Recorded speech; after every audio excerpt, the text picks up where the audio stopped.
माता की, भारत माता की। मंच पर विराजमान का बहुत बहुत खैर मकदम करता हूँ। मैं आप सभी लोगों को ये बताना चाहता हूँ का जो उपलक्ष्य है, मैं बताऊं कि हमारा देश आज़ाद हुआ।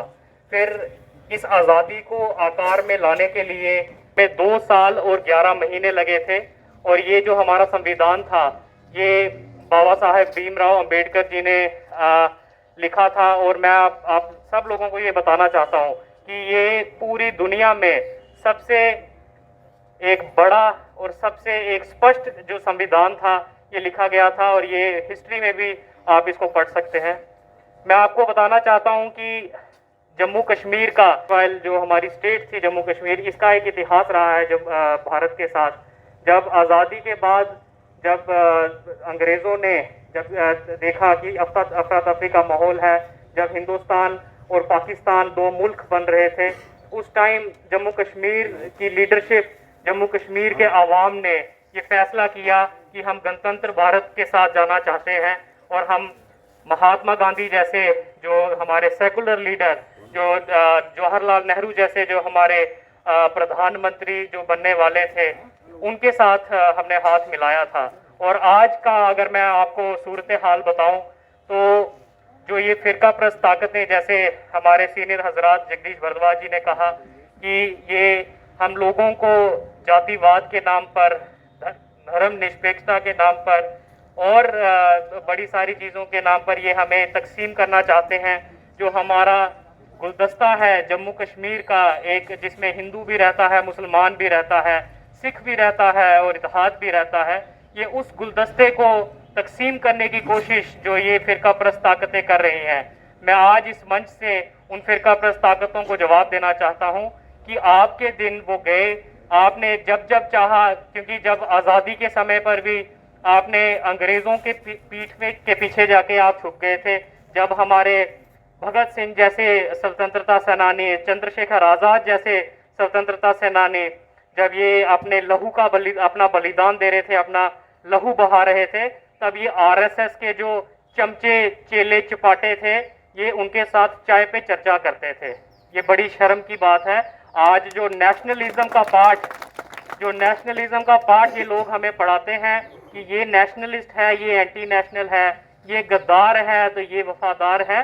तो ये उस टाइम की मैं आपको बात बता रहा हूँ और ये साक्षी है, ये किताबों में लिखा गया है, आप पढ़ सकते हैं।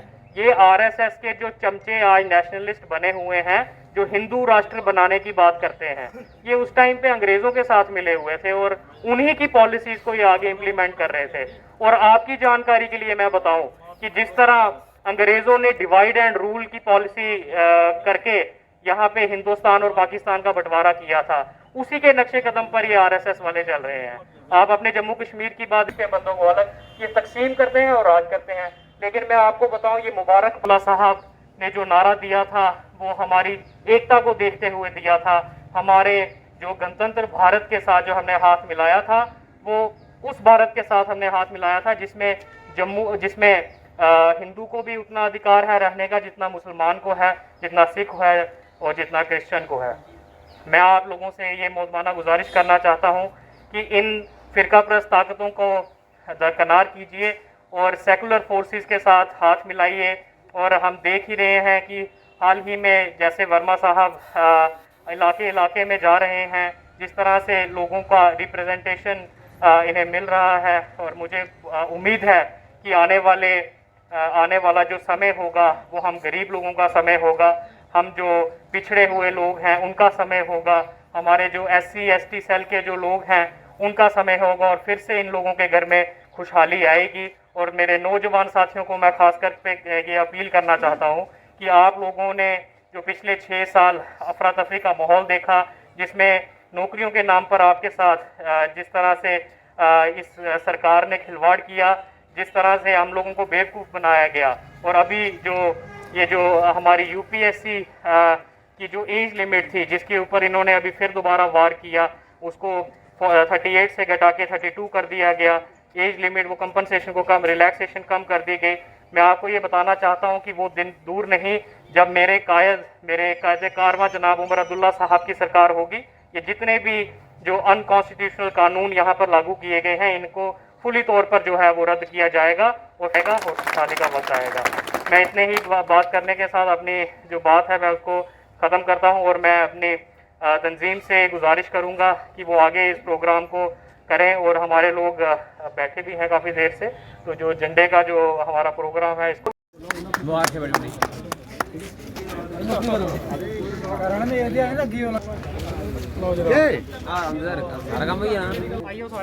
जी। आपका नाम?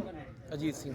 आपने अपनी पार्टी छोड़ के आज नेशनल कॉन्फ्रेंस ज्वाइन की, क्या मैसेज देना चाहते हैं? मैं मैसेज देता हूँ कि मेरे को ये पार्टी आज तक ज्वाइन नहीं की, इसमें आया 2-3 महीने से ऐसा लगा कि ये पार्टी मतलब कि गरीब इंसान के लिए, हर अवाम के लिए सोच रही है।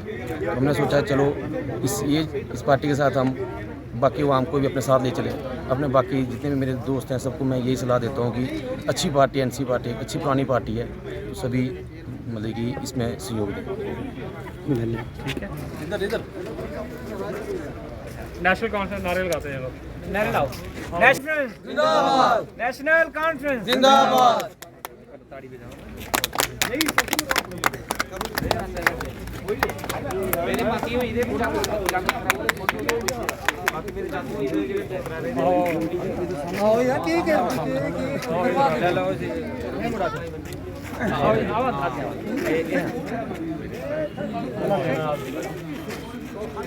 इसी पर शहजादी आओ आप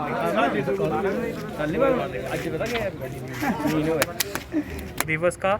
और दूसरी तरफ हमारे उधमपुर के एक बड़े प्रोमिनेंट पर्सन जो कि हाल ही में जिन्होंने डीडीसी के इलेक्शन भी कंटेस्ट किए थे अपनी पार्टी की तरफ से, तो अजीत सिंह जी, मैं उनका नाम लेना चाहता हूं।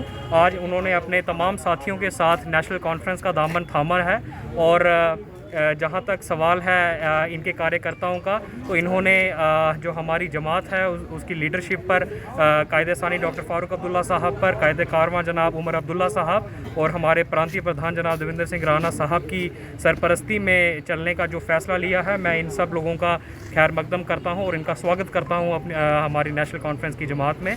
और मैं सभी लोगों से अपील करना चाहता हूँ कि जिस तरीके से और मुख्तलिफ़ पार्टियों के जो लोग टूट कर नेशनल कॉन्फ्रेंस को ज्वाइन कर रहे हैं, ये सिलसिला आगे भी चलना चाहिए।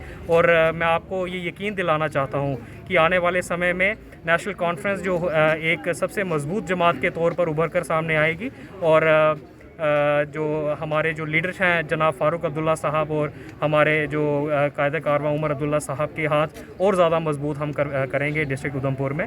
और ये हमारे शहजाद जी हैं, इनके साथ भी कम से कम भी कोई 300-400 की तादाद में जो नौजवान कार्यकर्ता इनके अंडर काम करते हैं। आज इन्होंने भी जो है अपनी पार्टी छोड़कर ये नेशनल कॉन्फ्रेंस में आज इन्होंने अपना तावन दिया है। मैं इनका भी अपने सभी तमाम साथियों की तरफ से इनका स्वागत करता हूँ अपनी पार्टी।